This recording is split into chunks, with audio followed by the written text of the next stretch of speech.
And so guys, hindi na siya nakapaghintay. Sinira niya na yung cover. Sabi ko saglit lang kasi may gagawin ako. Ayan. Binila na naman siya ng bagong toys ng tatay niya. Siya na yung nagtanggal ng cover sa taas. Dito. Kasi hindi niya ako maantay. So, kasi nga diba yung hook niya, binalibag niya nung nagalit siya. So, ang ginawa ng daddy niya is binilan siya ng bago. Kasi nga, sinubukan kong ayusin. Hindi ko maayos. Kaya ngayon, nung dumating yung tatay niya, ayan, bumili ng bagong hook. Wait! Bumili ng bagong hook na. Ayan, so,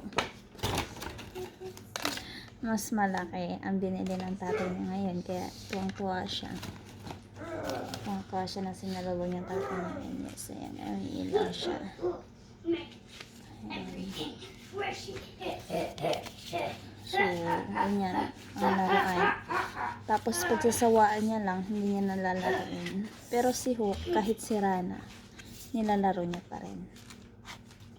Ayan. Pero yung dito kamay, nung binalibag niya, hindi na maayos. I'm Batman!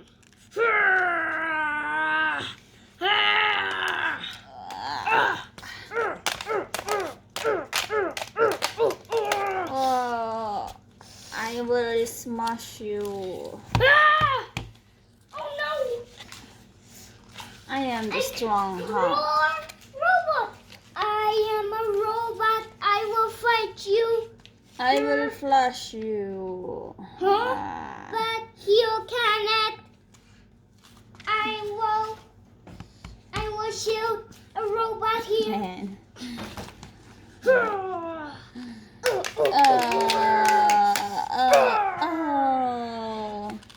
I lose. But I'm going to smash you. Ayan. Parang nakakatakot yung mukha ni Hank, no? Hank Mosh. Ay, Hulk. Hulk pala. The Green Hulk. Hank ako ng Hank. The Green Hulk. Hook. Ayan. So, ito guys. Ang mahal-mahal nito dito. 3KD ang price niya dito sa Kuwait. Pero kung bibilin mo to sa Pilipinas, siguro nasa 150 pesos lang or 200, diba? Mommy, get me the toy. Bye! Say bye na.